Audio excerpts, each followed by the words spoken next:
Oop.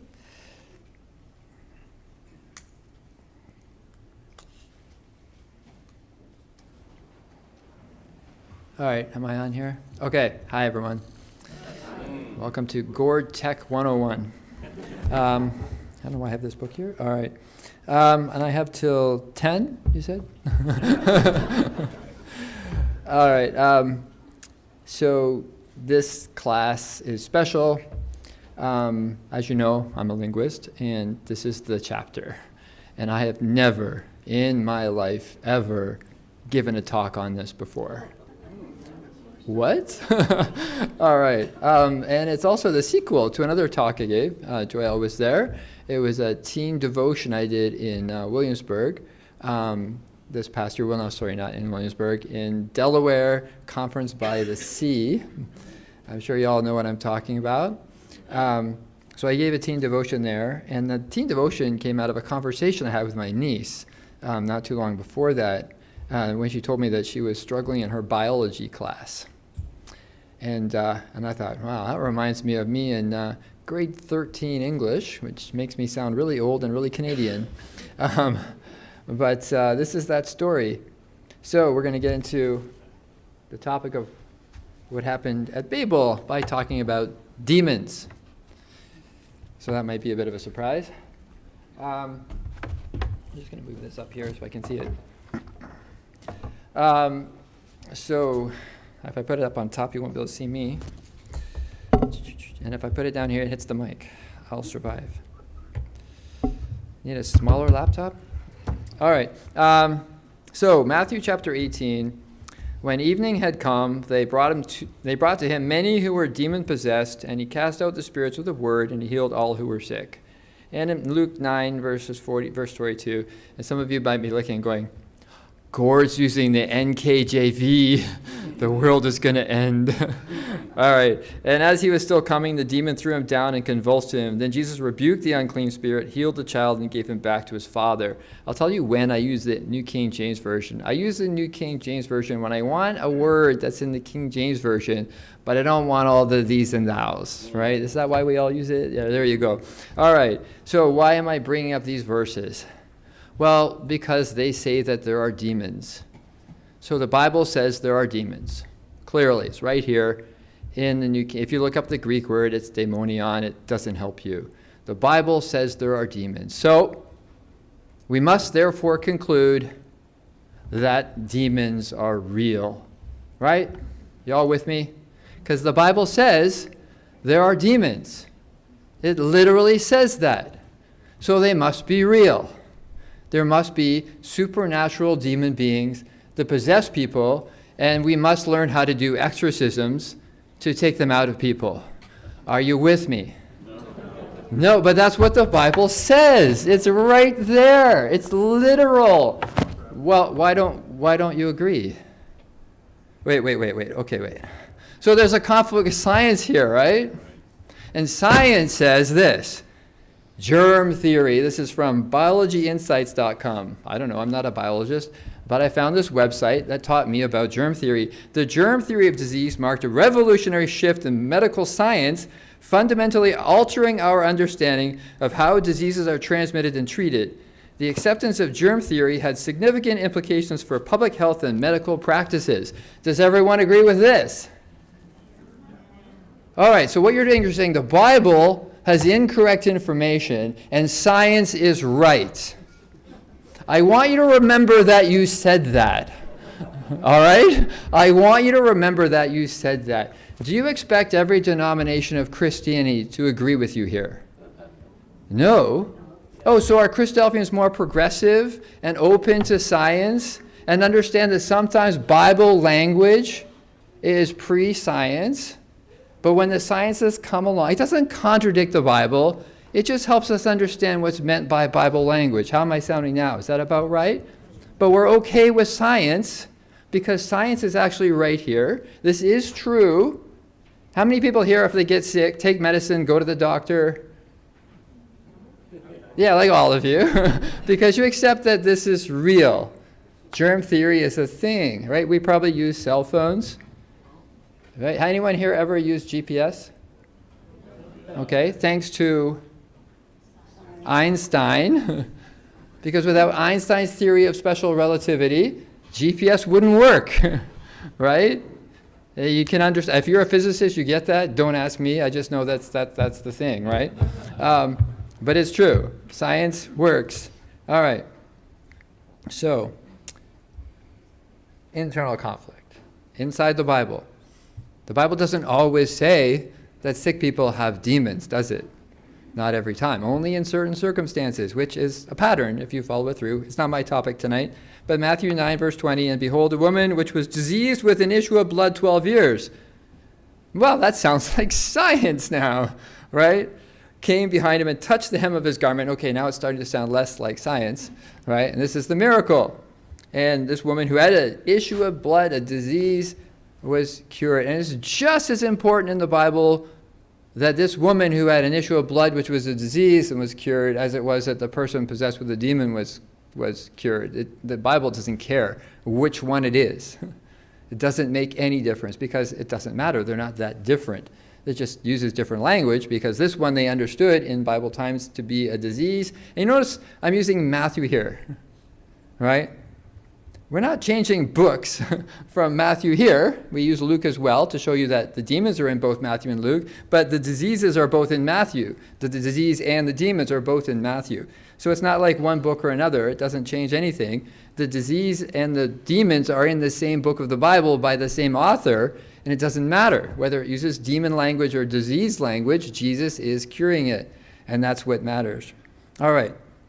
So what I got you to do here was agree with me that sometimes we have to understand Bible language is not literal, and when we learn new things from a science, it doesn't make the Bible wrong, but we adjust our understanding of Bible language because the science isn't wrong. We're not going to go around arguing with science and saying, no, cell phones are just a miracle. They're not based on science. This laptop is a miracle. No, we don't say that. We understand that science is a real thing. We drive cars, right? Some of us drive hybrids, some of us drive electric cars, and the science progresses, and that's fine, right? We're not going to deny that science has progressed and there are now electric cars. That's impossible. We're not like that. We understand that there is science, and it doesn't conflict in any way with our faith. It doesn't stop there being a God because there's science. There is no conflict between science and our faith. No conflict. So, that brings us to Genesis chapter 10. Still not Genesis chapter 11. All right. Genesis 10 is a very, very important chapter of the Bible. Anyone here ever read, ready for this one, Ezekiel 38? That's like one of them Christadelphian chapters, right? It's like the Christadelphians, the only people in the world that know that there's an Ezekiel 38, and we all know it. And all those names in Ezekiel 38, all those nations are all taken, except for one, from Genesis chapter 10. That's where you find them. So we should know Genesis chapter 10 if we know Ezekiel 38. So what's Genesis 10 verse 1 say? These are the generations, which is what Genesis is, right? The book of generations. This phrase is repeated all through Genesis. These are the generations of the sons of Noah, Shem, Ham, and Japheth. Sons were born to them after the flood. Okay, that's what Genesis 10 is about. It's the book of generations of Noah. And then we have throughout this chapter the three sons, Japheth, and then we have Ham, and then we have Shem. Japheth, interestingly, he's the first one, but it doesn't say his name in verse 5. From these the coastland peoples spread in their lands, each with his own language, by their clans in their nations. And then Ham is next in verse 20. These are the sons of Ham by their clans, their languages, their lands, and their nations. That's Ham. And then Shem is in verse 31. These are the sons of Shem by their clans, their languages, their lands, and their nations. Do you see where I'm going with this?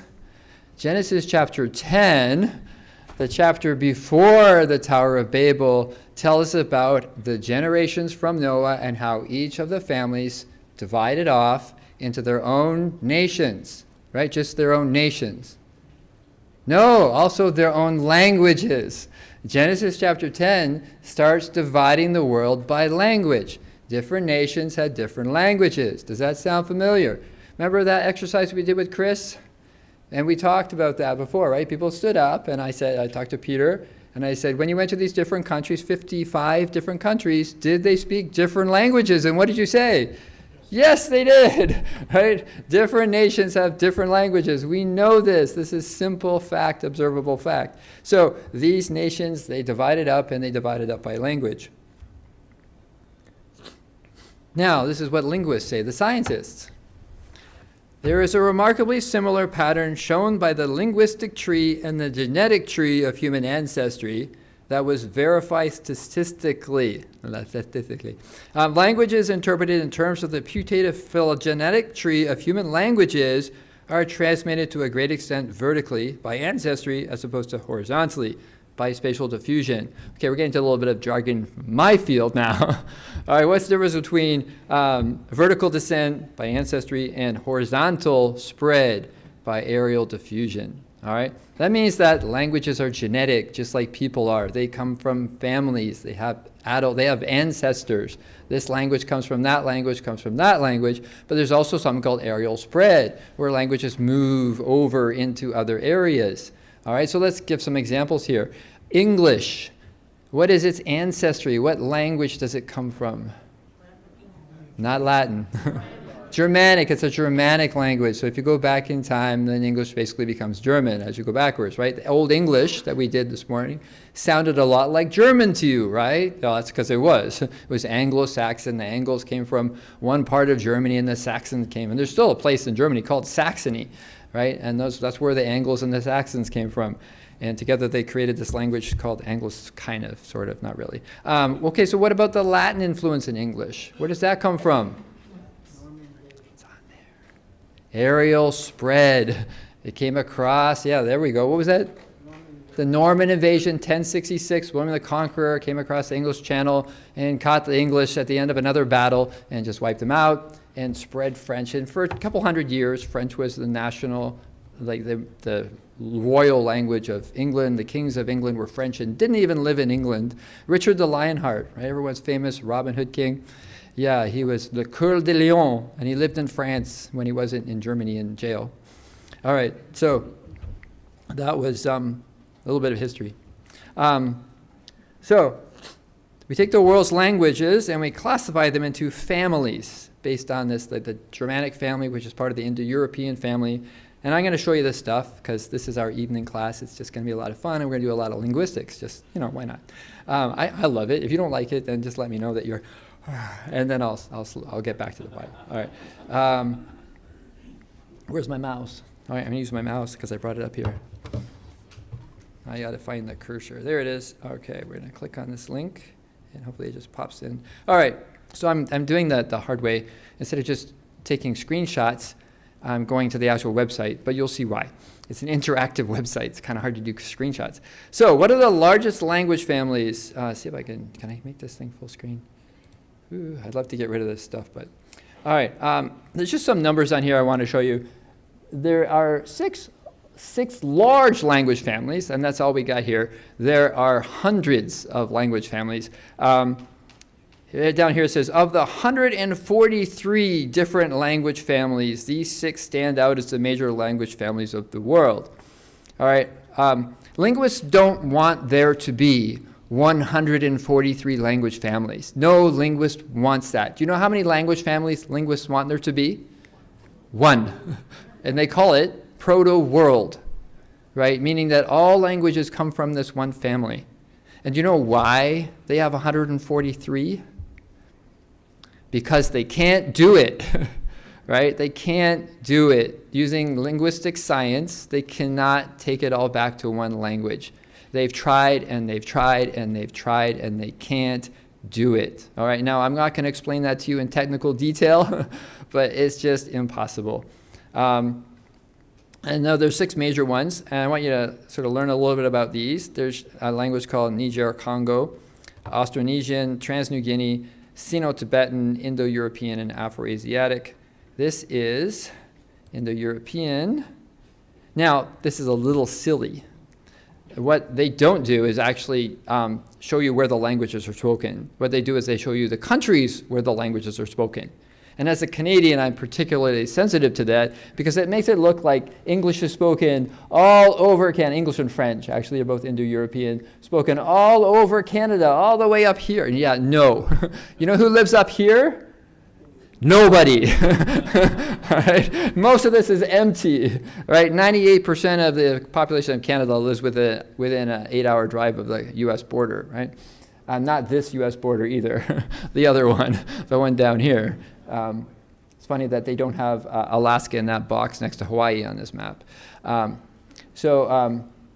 Yeah, it's just showing you the country where that language family is. And of course, Indo-European languages are not native to the Americas, nor are Indo-European families native to, it's really weird, they have only Brazil and, Venezuela, and over here we have Peru, where they have Indo-European countries. Yeah, Portuguese and Spanish. I don't know why they left out all the other countries where Spanish is also spoken.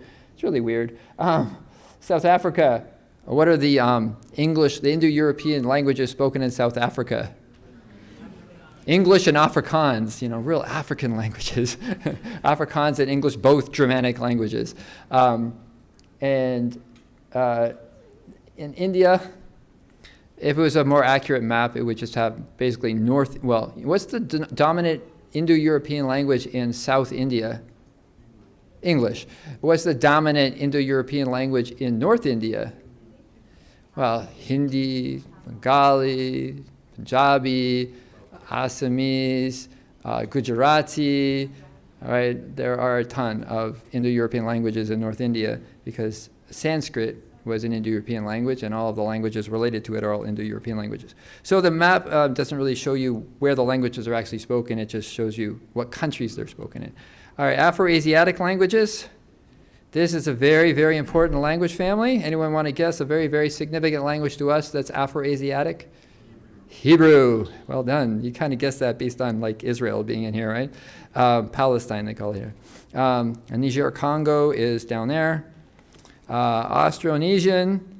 This is silly.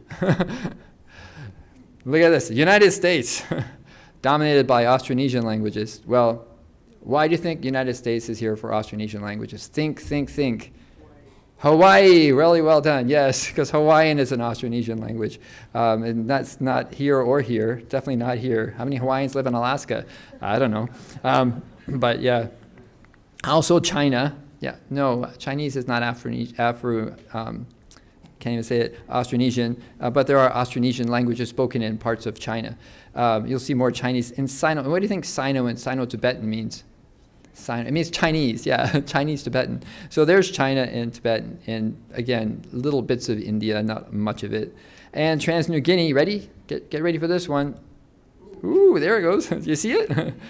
Get out your binoculars way down here. Okay, so remember these are the 6 largest language families.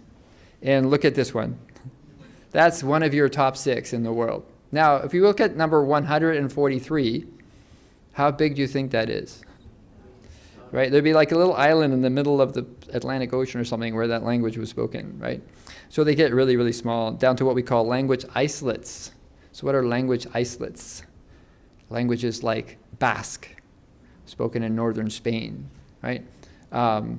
You could sort of call, as soon as there's more than one language spoken in a language group, then they're no longer language isolates because there's 2. So a language isolate is a language family of 1, and they're very, very unusual, but there are a few of them. Anyway, so I just wanted to show you a bit of that, so you get the idea of language families. And also, remember, number 1, Indo-European, and number 2, Afro-Asiatic. The 2 biggest language families in the world, Indo-European, Afro-Asiatic, and we've already talked about them before. So back to the slides. All right, so now you got some linguistics. Here is another look at Afro-Asiatic. A little bit more detail here.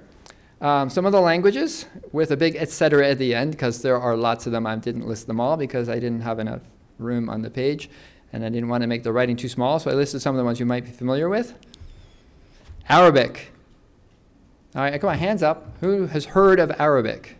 Oh, good. Keep your hands up. Amharic, spoken in Ethiopia. Great. And Tigrinya, you can find it on the map, right? Tigrinya, also spoken in Ethiopia. Aramaic, Everyone heard it? Come on, everyone. How much of the Bible is written in Aramaic? About 4, 5, 6 chapters. Daniel. Well, there's translations of the Bible into Aramaic as well. So yeah, parts of Daniel, was it Ezra and Nehemiah? All right. Hebrew. Good. All right. Maltese. Did you know that Maltese was this group called Afro-Asiatic? They changed this name of this group so many times. Afro-Asiatic language. So Maltese, of course, is spoken on that little island of Malta, which maybe Apostle Paul and Luke were shipwrecked on. Maybe not. There are arguments about that. All right, so that's the Afro-Asiatic language. And you might be thinking, I bet a lot of that is from Arabic spreading across North Africa. Well, no. Another language I could have put on this list is Berber. Berber, which was spoken across North Africa before Arabic was. All right, so that's Afro-Asiatic. All right, and Japheth. I have Shem, because Afro-Asiatic is Semitic, right? And Japheth is Indo-European. So there you have Indo-European languages, a little bit more accurately putting them in Europe, and into over on this little inset, you can see the other side where it's into North India here, Iran. Persian, Farsi is an Indo-European language. So here's a list of some Indo-European languages: English, of course, German, Russian, Welsh, French, Spanish, Hindi, Farsi, etc. All right, that's why it's called Indo-European, because it includes both Indian languages and European languages, and Farsi, which is sort of in the middle. All right,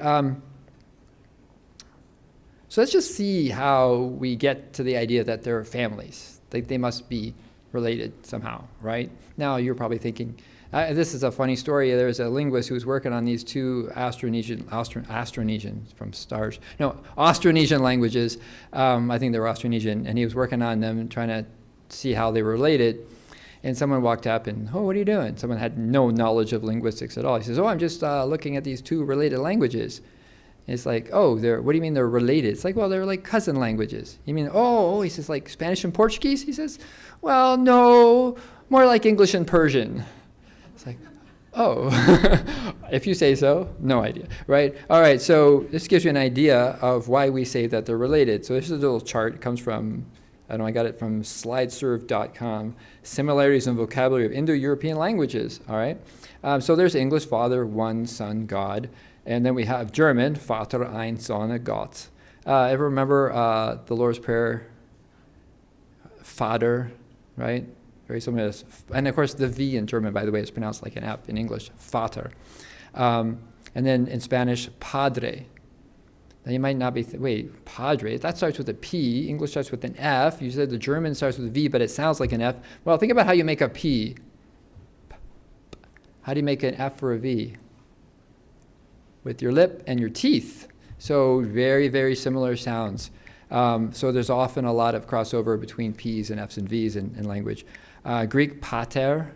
So we got vater in German, padre. We got the P from the Greek in Spanish. We got the A-T-E-R in the German. Latin, pater. Well, that sounds familiar. Oh, yeah, exactly the same as the Greek. And Sanskrit, pitar. See? All right. Now, this could be areal spread, right? They're just really similar. Maybe this word father spread across, right? How do you know it's genetic and not areal spread? Because you keep looking at these basic vocabulary words. You'll notice when they do this, they always use basic vocabulary words. Not like computer and chocolate, no. Basic vocabulary that's likely to stay the same for millennia in a language. So English one, German ein, Spanish uno, Greek hen, Latin unus, Sanskrit ekam. So Sanskrit is a little bit different, but there are similarities right across. English, son, German son, Spanish sol, Greek elios, Latin sol, and Sanskrit surya. And English, again, core vocabulary, God, Gott, Dios, Theos, Deus, Devas. You can see the similarities across the languages, and that's how we decide that a language is connected. And not only do they have to have similar sounds, but there are rules right? They don't make up, they discover these rules where there is a constant change. This sound becomes this sound in this language. So we have one called Grimm's Law, which is a Germanic sound change. And that you can see that consistently happening. I'm not going to explain Grimm's Law to you, but it's one of the systematic sound changes from one language to another. So that is sort of a look at what language families look like. And here's another one with the question words. What, why, which, when, where, who, how many. Not necessarily in English how we use for a couple different things, but in other languages they can be different. But here we have Spanish, que, por qué, cuál, cuándo, dónde, quién, cómo, cuánto. Italian, I should get an Italian to read these for me. You're not Italian? Oh, you're Portuguese, you're Italian. Well, you can read them. Wow, let's have you come on, read the... Oh boy. Que, perché, quale, quando, dove, chi. No, wait. Chi. Right? Yeah, chi. Como, cuánto. But anyway, you can see the similarities, right? Any Hindi speakers here? Anyone? We have an Urdu speaker somewhere. Where is she? I won't pick on it. You speak Hindi? Very little. Do you recognize these words? Kya, kyon, kaun, kab, kahan, kaun, kaise, kitana. In my classes, I always try to find people to speak the languages, to do the reading in the language, because it's so much more authentic. Bengali, ki, kena, kun, kokon, kote, ke, kemon. My sister-in-law speaks Bengali. It's her first language. So you can see the similarities, though, right across them, right? So some systematic sound changes. There's an interesting, well, we talked about the hu, right? The H came before the W in English, hu. And then if you go from hu to ku, right? Hu to ku, you can see how similar that is, right? Hu, ku, right? And you can see why that K was there in Indo-European and it's softened to an H sound in English, right? That's Grimm's Law. All right, we just learned Grimm's Law. Okay, let's look at Ham for a second. We looked at Japheth, Indo-European, and we looked at Shem, like Afroasiatic. Now let's look at Ham. Now it's funny, they used to call Afroasiatic Hamitic, and then they realized that was wrong, and they stopped calling it that, because actually it's Semitic. But this is the Hamitic languages. Etruscan, Basque, Finno-Ugric, Sino-Tibetan, these are not the Hamitic. There are no Hamitic. There is no Ham language family. These are the other language families, and I put them under the title Ham. Right, Etruscan, Basque, Finno-Ugric. What are these?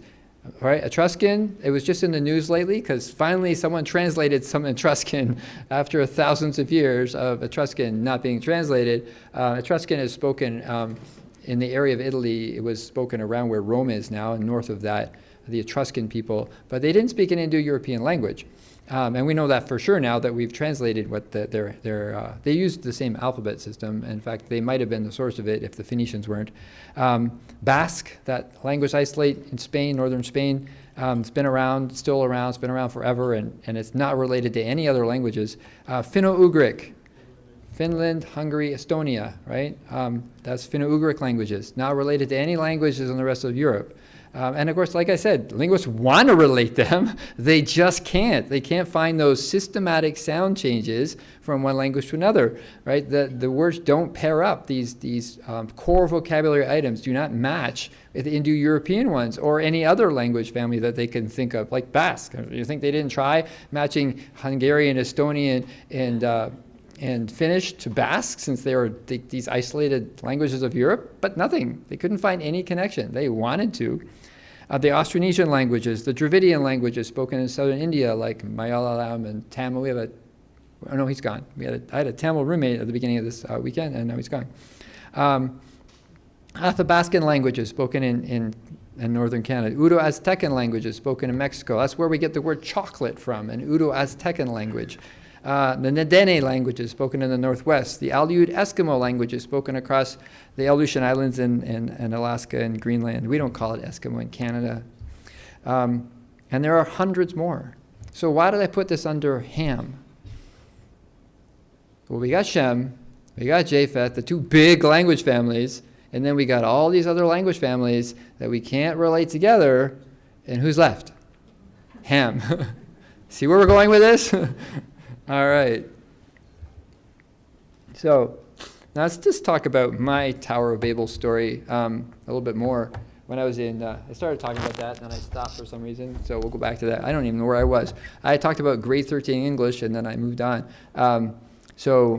It wasn't called grade 13 English when I took it. It was called OAC English because they were trying to be normal in Ontario and get rid of grade 13. It wasn't just Canada, it was just Ontario. All the other provinces went up to grade 12. Ontario was weird, so they changed the grade 13 credits into OAC credits, and then they got rid of the year, and then we just had to do these credits. And it took them a while to... One of the big problems was what we called a double cohort, right? If you decide you want to get rid of a grade, then that means that you graduate 2 grades at the same time, and all those people are all applying into the colleges and universities, right? Twice as many people, half as many people will get in, and that's bad. So they had to find some way of slowing that process down. Anyways, so I was in grade 13, or OAC English, and I had a really good teacher. He was actually an ESL teacher, that's not why I was in his class. He taught like, the regular English class too. Anyway, he brought up the Babel myth, and oh boy, I was seething. How could you call it a myth? It's in the Bible.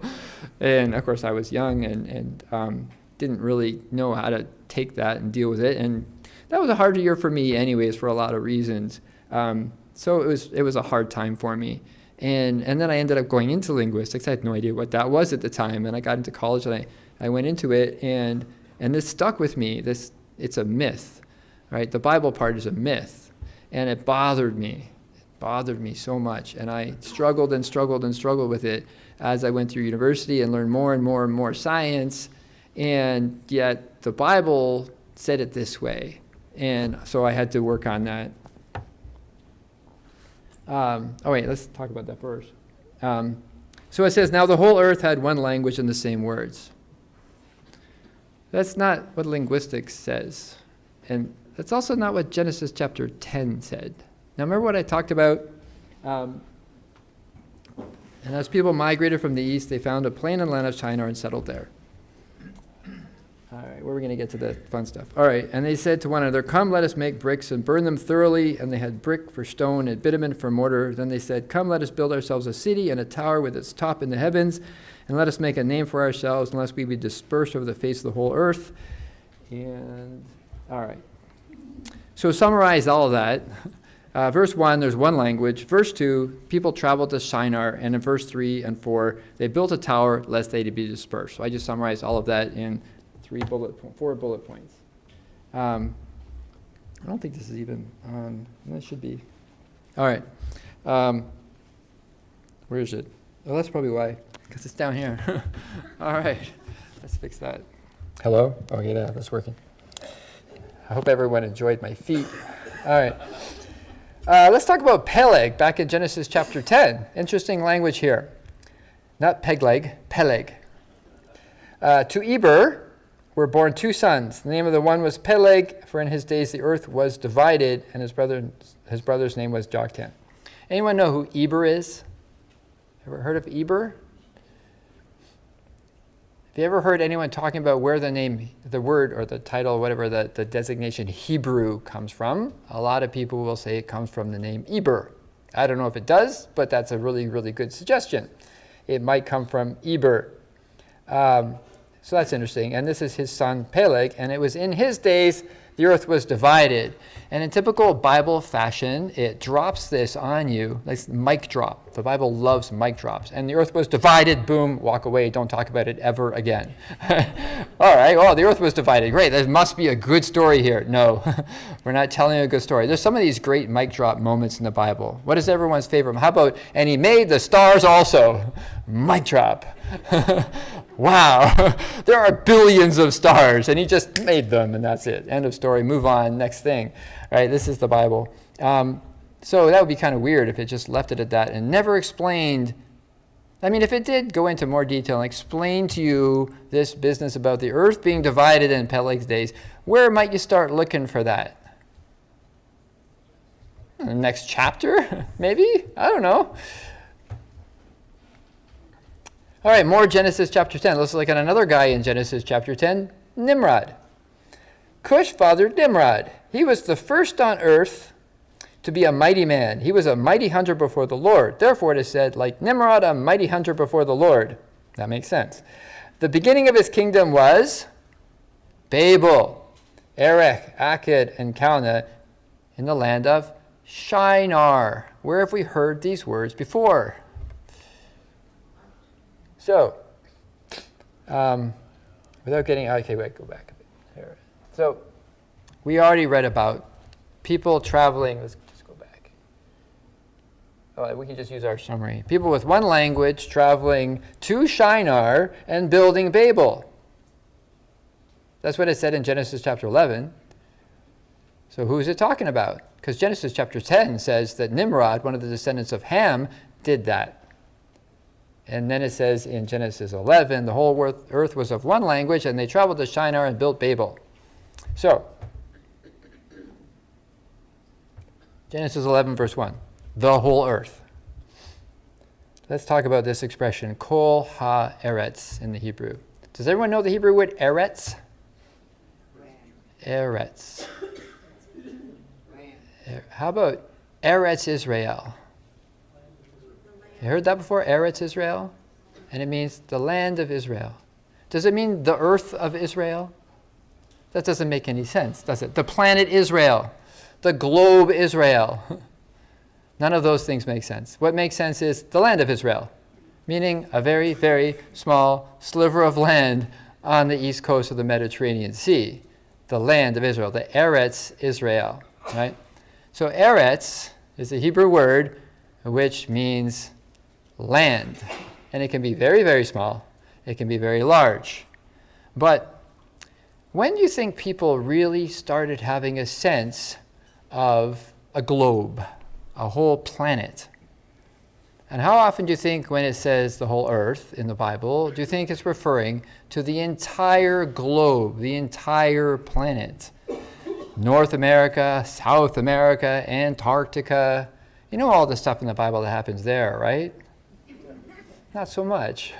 So when it says the whole earth was of one language and the whole earth traveled to Shinar and built Babel, does it mean everyone on the planet? Or does it mean everyone from the whole land, whichever land we're talking about? And how do we interpret those things? Brother Jim, what do we need to read? The context? The context, right? And the context tells us who traveled to Shinar and built Babel. Who traveled to Shinar and built Babel? Nimrod, who was a descendant of Ham. That's handy. Hamdy. Sorry. Did we just have a question about Ham earlier? And it turns out that the guy that traveled to Shinar, from wherever he traveled from, and built Babel was a descendant of Ham. After we just learned that there were the Japheth languages, there were the Shem language, and there was the Ham languages, and someone from the Ham languages traveled to Shinar and built Babel. The whole earth, the whole planet, the whole globe? No, the whole land. Everyone in the whole land, whatever land we're talking about, traveled to Shinar and built Babel. Who traveled to Shinar and built Babel? Nimrod from Ham traveled to Shinar and built Babel. And we know already that the children of Noah had dispersed and spread out into their own nations and their own languages. So that's not what's happening here. We have one land we're talking about here, and they traveled to Shinar and built Babel. All right. Joshua 6, verse 27. So the Lord was with Joshua, and his fame was noised throughout all the country. All the country there, if you notice, is bolded for you. Why do you think all the country in that verse is bolded? Because it says, Kol ha-eretz. Imagine if it said, so the Lord was with Joshua, and his fame was noised throughout the entire planet. The North Americans were talking, oh, you hear about Joshua? Down in Antarctic, the penguins were celebrating No, it's local. It's in the context. How about 2 Chronicles 36:23? Hey, that means I didn't put the whole verse, just the first part. Thus saith Cyrus, king of Persia, all the kingdoms of the earth hath the Lord God of heaven given me. Did you know that? The Persian Empire was massive. Mongolia, nothing. The Persians conquered the whole planet. No, they didn't. Right? Same expression. It's separated here with kingdoms in the middle, but all the earth is right there, right? Kol ha-eretz. No, the king of Persia did not conquer the entire planet. In fact, by world standards, the Persian Empire wasn't that much bigger than Iran is today. Iran, not Iran, but it was big for those standards, for what they considered the whole earth, what they thought the whole land was. But he didn't conquer the entire planet. That's not what the expression means when you see it in the Bible, right? Okay. How am I doing for time? I have no idea. I'm not even looking. I have like another couple hours. Okay. So we have some things to think about here. We have Peleg, in whose days the earth, or now we know, land was divided. No story, maybe. And then we have Nimrod traveling to Shinar and building the tower. And we have this word, the land. So some things that we've thought about here. All right. Oh, I went that far. Wow. All right. So I think we're getting a picture here, right, of what happened at Babel. Was it everybody? No. What makes sense? And you can take it in a variety of different ways. Jim's brought up this debate, which I wasn't even going to get into. But since Jim brought it up, there are a couple of different ways that people look at the age of the earth and the locality of the flood. And I don't want to get into that at all. But what I'm going to serve up to you is the most conservative possible interpretation, if the word conservative is the right word to use. So we're going to go with, let's just say that there is a young earth. Let's just say that we're only dealing with 6,000 years of history. And that works right here. We can get that in if this is what happened. We have Genesis chapter 10 happening. We have the sons of Japheth and the sons of Shem moving off. And who knows what happened to the other sons of Ham, where they went. We know what happened to Canaan. So what happened at Babel was God, as it says here, come, let us go down and there confuse their language so that they may not understand one another's speech. The Lord dispersed them from there over the face of all the earth, and they left off building the city. Two things that are mentioned here, two different things. One is confusing their language, and the other one is dispersing them. So here's one way this could have worked out. God actually took the people, and we went, boom, like Philip after he talked to the eunuch, like Jesus when he entered a room with locked doors a couple of times, and he took these people and he went, boom, and he spread them around the whole globe. That's one possible thing. And confused their languages, right? So their languages aren't genetically related anymore. And he would also have to do some other things to people if he moved them. He would have to change their what is it called? Melatonin, is that the right word? Right? So that melanin, is that the one? Yeah, so that they could survive in completely different climates. He would have to alter them physically, genetically, and linguistically so that they all matched. So that would be a massive miracle, but possible, absolutely. Why not? All right, he could have done that. Now, he could have done something more local. In order for that to happen, of course, you would have to think of an older earth with other people who weren't involved in the flood. Doesn't matter which one. They both work, right? Either way, God did it, and he did it to the Hamites, as far as I can tell, here at Babel, and he spread them around the world or around the land and confused their languages so that linguists are still unable to connect them together, right? And it's great when you're watching scientists trying to do something which theoretically should be possible, right? And seeing them fail and fail and fail and fail again. And I mean, who do you think is criticizing the linguist? When a linguist comes, he says, look, I've connected Japanese and Korean. I'm going to call this the Altaic language family. Who do you think comes along and says, no, and shows them why it doesn't work? Other linguists, right? Who said that Newton was wrong about his theory of gravity? Einstein, another scientist. That's how it works. Scientists criticize scientists when they're wrong. We can let them do their job, right? And every time a linguist has tried to put forward a proto-world, everyone goes, whatever, guy, margin, right? You're crazy. It doesn't work. And they show how it doesn't work over and over and over again. It's futile. They can't do it. Boom. Why can't they do it? Because God did something, God messed it up because that's what he said he was going to do. He confused their languages and separated them. Not to Europe, not to the Semites. He didn't confuse their languages because we can do it. They're clearly genetically related to each other. They weren't the ones whose languages got confused. It wasn't everybody. It couldn't be everyone. It doesn't make any sense. Why would he do it? But we looked at the Bible clues, just like we did with the demons, right? Sometimes it says demons. Sometimes it says diseases, right? And then we looked at the science, and it says diseases. Okay, we get it, that the demons are Bible language that we have to understand in context, right? And we accept that there is medicine, there are germs. That's okay to accept the science, right? It's really important that we let our young people know that it's okay to accept science. Because what happens if we keep telling them, no, science is wrong? Yeah, we go into the dark ages. We lose our young people. There is no conflict between what human beings can measure in the world and what God has created. And that's a Bible verse. Right? Who says that? It's Paul in Romans. The heavens, right? And this is also in the Psalms. The heavens declare the glory of the Lord. It's the two books. Everyone heard of the two books? The two books. One book is the Bible, and the other book is the creation that God made, and it's his testimony. According to the Bible, the earth is God's testimony that he lives and that he moves, that he's alive. So we can't disregard what people dig up and what people find and what people measure. Right? Was Einstein making stuff up? No. How did they prove that Einstein's theories were correct? They took measurements of the galaxy, and it's out there. God created it so we can see it. It's funny, we know more about what's in the galaxy than we know about what's at the bottom of our oceans.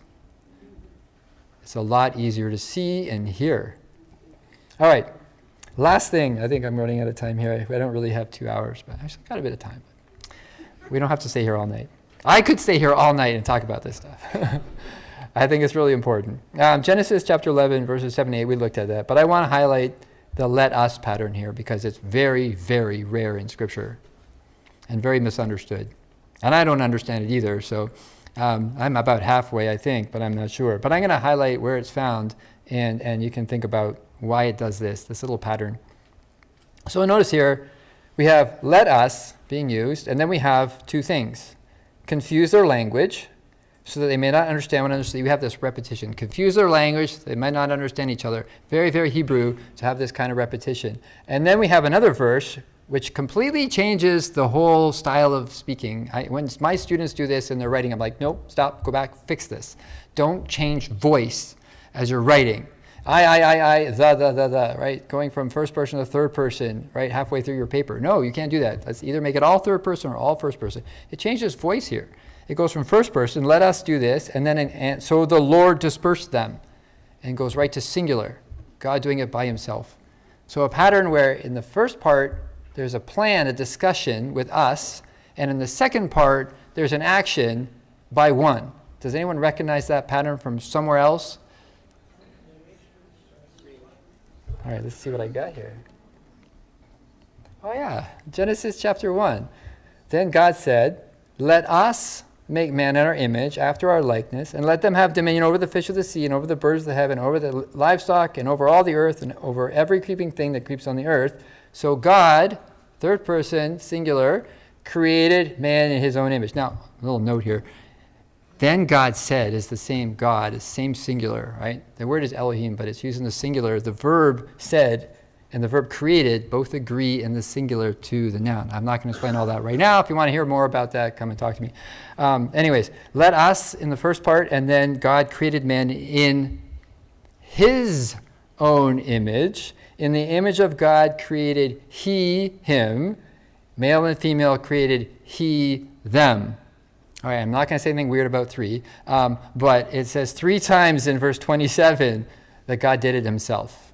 He, his, him, that it emphasizes that. When it emphasizes something 3 times by the mouth of 2 or 3 witnesses, right? This is the way that Hebrew, make sure you get that something is solid, that God did this by himself.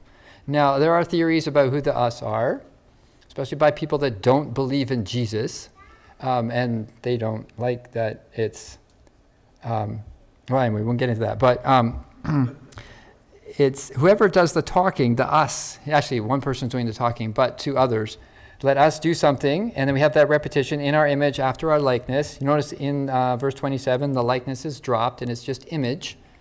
Right? God created man in his image, but nothing about creating man in his likeness. Or is he? Is he in the middle of doing that still?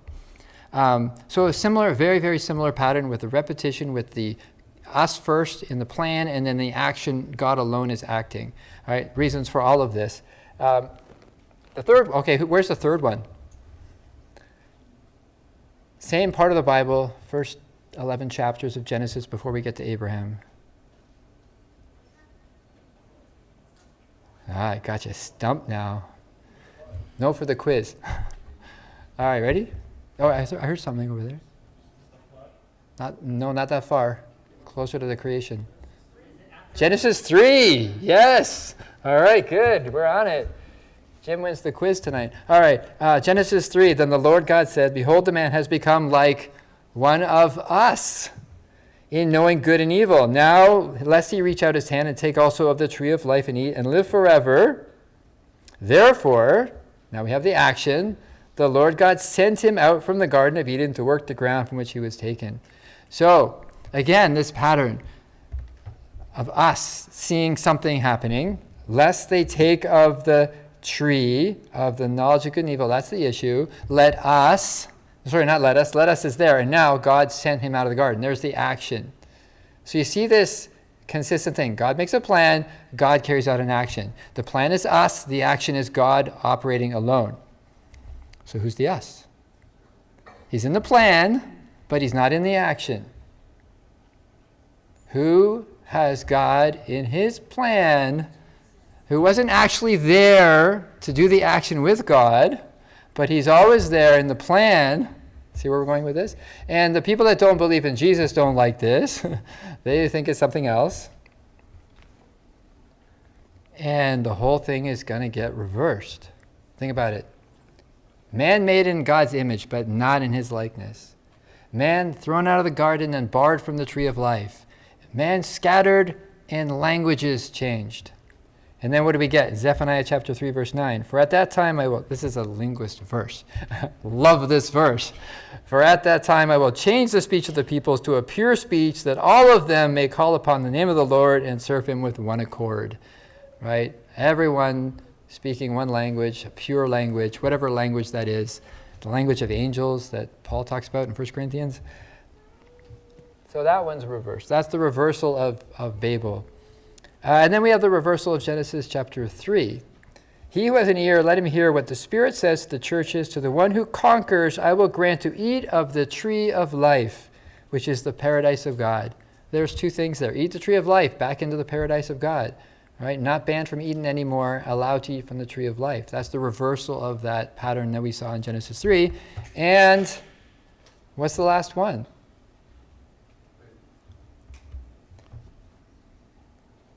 First John chapter 3. I don't know if there's a more beautiful set of verses in the Bible. I think Jim will agree with me here. 1 John, right? He's nodding. Yeah. 1 John. All right. So what does it say? See what kind of love, and that's what Jim was talking about this morning. What kind of love the Father has given. So am I stealing your stuff, Jim? What kind of love the Father has given to us. It's funny, you know, this stuff that Jim's been talking about God loves us. If there's any question as to which God we're talking about, what does it call him here? The Father. What kind of love the Father has given to us that we should be called children of God. And so, now here we go. This is eternal life. So we are. Isn't that our hope, to be children of God? Are we waiting? Or are we doing it now? So we are. The reason why the world does not know us is that it did not know him. It's interesting, the word know. Where does the word know come up in the Bible? In the beginning, first time. The tree of the knowledge of good and evil, that it did not know him. Behold, beloved, we are God's children now, and what we will be has not yet appeared. But we know that when he appears, and there's a footnote there which I have deleted, we shall be like him, because we shall see him. We shall be like him. We will be in the likeness of God. So the third thing is finally completed. We're finally created in the image and likeness of God through the other, the rest of the us, right? When he appears. So that little thing all comes all around in the end, and all gets reversed. All the damage that was done in the beginning from people. And again, what went wrong at Babel? Everything. What were they trying to do? We had this tower. Remember that first night? We had this tower going up, and I'm watching this tower going up, built on, what was the foundation that we built that tower on? It's our verse from this weekend, the whole week. It's a week, right? It's built on the foundation, which is what?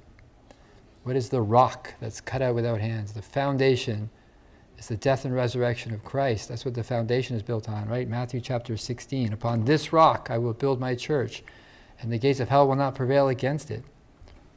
Well, God prevailed against the tower they built in Babel, didn't he? Right? Because it wasn't built on that foundation. It was built on a different foundation. In fact, it wasn't about the foundation. What were they concerned about with the Tower of Babel? The foundation? No, reaching the top.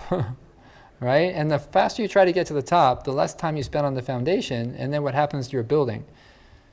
It falls down. So we're building a building based on, right, for God so loved the world. That's what the building is founded on, that he gave his only begotten Son, that whosoever believes in him would not perish but have everlasting life. And if that's our focus, if our focus is on the foundation, not on the pinnacle, then we'll get to the pinnacle, right? Whoever is first will be last, last will be first. Seek not the highest seat, but seek the lowest seat, and then you will be elevated, right? What does it go on to say in 1 John, right? Oh boy, now there's a hymn that we sing based on this chapter, right? Lift up, how's it go? I forget right now. Help me out here. I'm talking about the humble yourself. Oh, there we go. Humble yourself in the sight of the Lord, and you shall be lifted up, right? Focus on the foundation, and God will get you to the top when he's ready to get you to the top. And then we will be like him, and then we will be with him, right? Think about 1 Thessalonians, where we go up and we meet him in the clouds, right? What's at the top of a really tall tower? Clouds, right? We'll meet him in the air when we're lifted up. Okay, I'm going to stop. I could go on about this forever, but that's a good time. You want me to go on for another 5? No. I think we have to do a hymn and a prayer and everything too. So anyway, thank you very much. I hope that was helpful.